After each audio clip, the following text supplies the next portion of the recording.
이번 코너는 금요일마다 가상자산 시장을 파헤쳐보는 크립토온입니다. 올해 가상자산 시장에서 가장 컸던 이벤트를 하나 꼽으라면 단연 미국에서의 비트코인 현물 ETF의 상장일 겁니다. 이 비트코인이 이 일을 기점으로 가격이 급등하기도 했고 또 일부기는 하지만 이 가상자산이 미국에서 제도권으로 편입됐다라는 상징성이 있어서인데요. 이 비트코인 현물 ETF 상장에 이어서 간밤에는 이더리움 관련해서도 따끈따끈한 소식이 전해졌습니다. 바로 이더리움 현물 ETF도 상장이 승인됐다는 건데요. 이제는 이더리움도 미국 주식시장에서 만나볼 수 있게 됐습니다.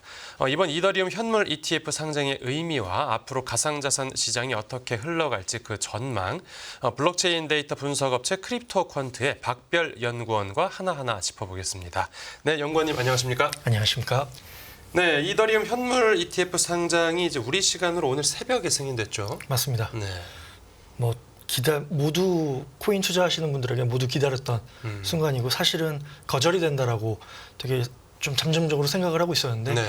이번 주 분위기가 180도 전환되면서 빠르게 좀 이런 흐름이 발생한 것 같습니다. 네. 말씀해주신 대로 이제 이더리움 ETF 같은 경우에는 지금 비트코인이랑 좀 다르게 상장 승인이 좀 안 될 수도 있다라는 그런 관측들이 많이 나왔었는데 결국엔 이번에 이제 승인이 떨어지게 된 그 특별한 이유가 있었을까요? 네, 배경들을 좀 급변하게 된 배경들을 몇 가지 좀 짚어보겠습니다. 네. 첫 번째로는 이제 21일 화요일 그 블룸버그 애널리스트가 이더리움 현물 ETF 승인 가능성을 기존의 25%에서 네. 75%로 상향 조정하는 트윗을 띄운과 동시에 사실 그날 이제 예를 들면 가장 거래 비중이 높아진 게 좀 두드러졌던 것이 네. 코인베이스였습니다. 예. 미국의 이제 코인베이스인데 이때 사실 그 전일 대비해서 거래량이 약 9배 정도 증가하고 그리고 이 거래량이 약 110억 정도 달러되는데 네. 다른 거래소들에 비해 전일 대비 이날 약 5% 정도 되게 점유율이 확 크게 증가하는 일이 발생했습니다. 그러니까 즉 기존에는 이제 그 관계 당국과 이런 소통들이 너무 원활하지 않고 이런 걸로 보건대 아무래도 부결이 될 것이다, 승인이 나지 않을 것이다 네. 라고 이렇게 판단을 했었지만 네. 이제 갑작스러운 이런 트윗으로 이제 시장의 심리는 완전히 돌아서게 되었고요. 그리고 또 사실 여기에 이제 이 바뀐 거 내용에는 이제 기존에 블랙락을 제외한 나머지 모든 상품들은 사실 스테이킹이 반영이 되어 있습니다. 스테이킹이 어떤 거죠? 스테이킹이라고 한다면 이제 이 네트워크에 그러니까 은행 예치처럼 네네. 자산을 이제 맡기면 이제 이자 수수료를 받는 뭐 정확한 개념은 좀 다릅니다만 네네. 이제 쉽게 생각했을 땐 그런 이제 수수료를 받는다라고 이제 하는 것인데요. 네네네. 그것이 즉 이제 작년 5월에 이제 SEC에서는 코인베이스가 제공하고 있는 이런 스테이킹 예치 서비스에 대해서 증권법 위반으로 규정을 해서 현재 소송 중에 있습니다. 예. 그리고 올해 3월만 하더라도 코인베이스가 이것을 법원에 기각해달라고 요청을 했지만 받아들여지지 않았습니다. 즉 이 부분은 여전히 논쟁 중으로 남아 있어서 이 부분을 반영하고 있는 이더리움 상품들에 대해서는 좀 어렵다라고 이제 수정을 요청을 했고 그래서 모든 이더리움 상품들이 지금 다 수정을 해서 승인이 오늘 이제 일어났는데 네네. 좀 차이가 있다라고 하면 비트코인은 10개의 상품이 있었습니다. 하지만 이더리움 같은 경우는 8개로 2개의 회사가 발행자들이 취소를 했는데 이 네. 이유인즉슨 스테이킹을 포함하지 않는다면 나는 고객에게 이 가치를 제공해 줄 수 없어서 하지 않겠다. 그러면 이제 말만 했던 이 스테이킹이라는 게 어떤 차이가 있냐? 네네. 한번 제가 계산해 보니까 예.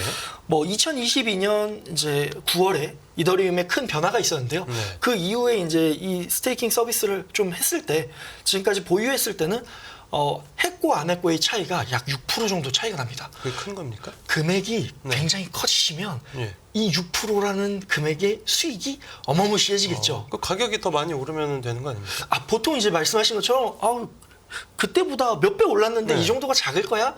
라고 하실 수도 있지만 예. 그래도 이거는 투자하시는 분들이 아무래도 기관이라든지 하면 그 규모가 훨씬 커질 수 있기 때문에 어쨌거나 이런 부분은 좀 여전히 좀 이슈로 남아있는 상황입니다. 네. 그리고 마지막으로 아무래도 사실 이렇게 급격하게 변했던 이유 중에 하나는 이제 가상자산이 정치권의 좀 이슈로 갑자기 부각이 되면서 했다라는 것을 좀 주요하게 보고 있습니다. 예. 지금 미국 대선이 한 5개월 정도 남아 있는데 정치권에서도 그 가상자산 관련해서 발언이 계속 나오더라고요. 네, 아무래도 좀 뜨거운 감자인 이제 트럼프 전 대통령이 5월 9일 날 이제 가상자산을 적극 수용하겠다. 플로리다에서 이제 지지자들에게 이렇게 발언을 하면서 네네. 이제 좀 분위기가 우호적으로 바뀌었고 며칠 전에는 이제 그 선거 그 후원금 역시도 가상자산 받겠다라고 하면서 이제 분위기가 좀 전환이 되고 있는 상황에서 네. 그러면 이제 정치권의 찬반 이슈로 가느냐라고 했었는데 23일 날 이제 미 하원에서 21세기 금융혁신 및 기술법이 통과가 되면서 네. 아무래도 이제 가상자산 친화적인 양당 모두 친화적인 스탠스로 조금 바뀌면서 이러한 움직임이 일어난 것이 아니냐라고 좀 보고 있습니다. 그러니까 여러 가지 뭐 ETF, 이더리움 ETF가 승인이 안 될 수도 있다라는 관측도 있었는데 조금씩 이제 우호적인 분위기들이 만들어졌었네요. 이 비트코인 ETF 같은 경우에는 이제 상장되고 나서 가격이 조금 이제 주춤해서 이거 뭐 별 효과 없는 거 아니냐라고 하다가 결국은 그 이후에 역대 최고가를 찍었는데요. 이렇게 이더리움도 어떤 좀 비슷한 흐름을 나타내겠습니까? 네, 맞습니다. 아무래도 뭐 ETF 승인되면 가격이 크게 상승하는 것이 아니냐 모두가 사실 기대하고 있는 바가 아닐까 싶습니다. 네. 하지만 이더리움 같은 경우 현재 한 크게 세 가지 정도 차이가 있습니다.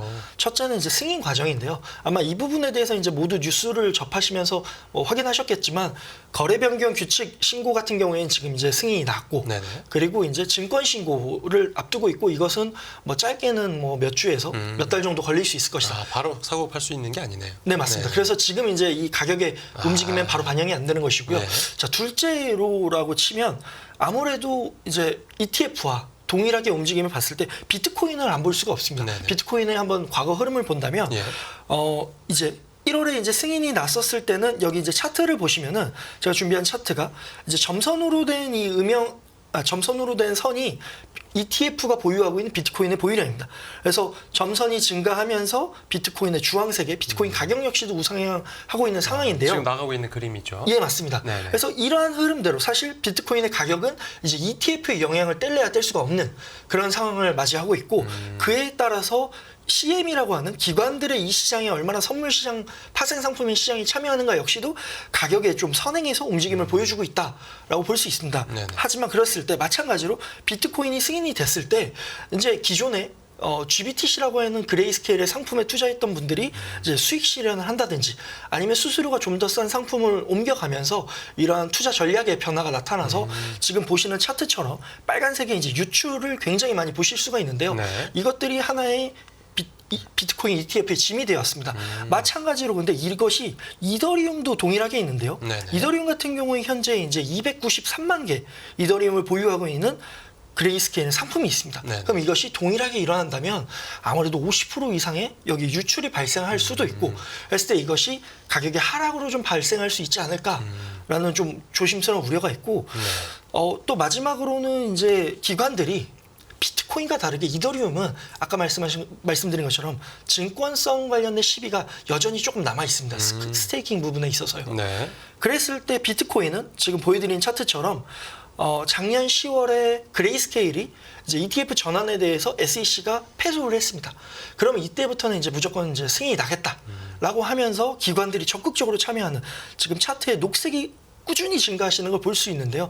이런 식으로 기관들이 이제 사전에 적극적으로 참여하면서 이런 시장 가격 상승을 예상을 할 수 있었다면 반대로 이더리움 같은 경우에는 지금 여기 하단에 있는 보라색이 이제 현재 기관의 시장 참여라고 볼 수 있는데 이것이 지금 리테일 가장 큰 거래소인 바이낸스에 비해 3분의 1을 못 미치고 있고 전체 시장에서 한 7%, 5위 정도 차지하고 있기 때문에 기관들의 수요가 적극적으로 반영이 되지 않는다면 아까 같은 유출에 대한 리스크도 있고 좀 이것들이 좀 가격 상승으로 모멘텀으로 가기에는 좀 어렵지 않겠나라는 우려들이 좀 있습니다. 네. 조금 이제 정리를 해보자면 그동안 이제 기관 투자자들이 가상화폐에는 직접 투자를 못하지 않았습니까?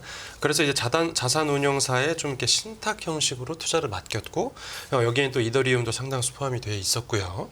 그런데 이제 이더리움 ETF가 상장이 됐으니까 그동안에 좀 운용사에 이렇게 기관들이 투자를 해달라고 이렇게 맡겨놨던 그 자금을 혹시 한 번에 빼서 이 ETF 같은 상품에 직접 투자를 할 수도 있지 않느냐 이제 이걸 말씀해 주신 거죠. 네, 맞습니다. 네. 그리고 이제 또 ETF가 지금은 이제 상장이 됐으니까 이제 기관 투자자들 입장에서는 이더리움에 조금 더 쉽게 투자를 할 수 있게 됐는데 그런데 생각보다 좀 이더리움 ETF가 이제 비트코인보다는 상대적으로 좀 선호도가 떨어지는 분위기가 있다라고 또 설명해 주신 거고요. 예, 맞습니다. 네. 이제 비트코인이 얼마 전에 반감기를 지났는데 그 이후로 지금 비트코인 거래에 좀 어떤 변화가 있습니까? 네, 아무래도 비트코인 역시도 이제 ETF 흐름을 좀 보는 것이 좀 중요할 것 같은데요. 네. 뭐 현재 지금 6만 달러에서 7만 달러 사이를 박스권으로 계속 움직이고 있는 장세입니다. 네. 그래서 뭐 특별한 무엇이 있다라기보단 좀 인상적이었던 것이 그 5월 1일에 이제 저희 계속 이 시장을 이끌고 왔던 블랙락이라고 하는 펀드에서 이제 첫 유출이 발생하게 됐습니다. 예. 그래서 그때 당시 사람들의 심리가 혹은 가격 역시도 다시 한번 바닥을 좀 찍어주는 그런 이벤트가 됐었고 공교롭게도 며칠 지나서 그레이스케일은 아까 계속 말씀드린 것처럼 계속 유출이 있다가 첫 유입이 사실 발생을 했습니다. 그러면서 다시금 좀 상승의 모멘텀이 되는 게 아니냐 하는 이제 좀 이런 이벤트가 있어서 네. 이런 것들을 좀 주시하면서 보실 필요가 있고 또 아무래도 최근 이제 그 15일 날 기업 그 포트폴리오 보유 공시를 했지 않습니까? 근데 그래서 다양한 기관들이 보유하고 있다라는 것들이 알려졌지만 네네. 그래도 여전히 ETF는 리테일들이 많이 샀다는 의견들이 좀 있습니다. 그랬을 때 ETF의 그러면 평단이 얼마일까를 한번 계산해 봤는데요. 네. 그랬을 때 지금 54.9K 한 5만 5천 달러 혹은 뭐 6만 달러까지 어쨌거나 좀 이 구하는 방식에 따라 좀 차이가 있을 수 평균 있는데 매수 가격이에요. 네, 맞습니다. 네네. 그래서 요 가격을 좀 지켜주느냐, 아니면 요 가격까지 좀 이제 하락하면 또 어디까지 갈 것이냐 해서 이 심리적인 가격이 좀 주요하게 시장에 좀 반응을 할 것 같습니다. 그리고 좀 ETF 전망에도 참고를 해볼 수 있겠군요. 이제 국내 가상화폐 가격이 해외보다 조금 높게 형성되는 이른바 김치 프리미엄이 좀 급격하게 커졌다가 최근에는 확 줄었다고요. 네, 맞습니다.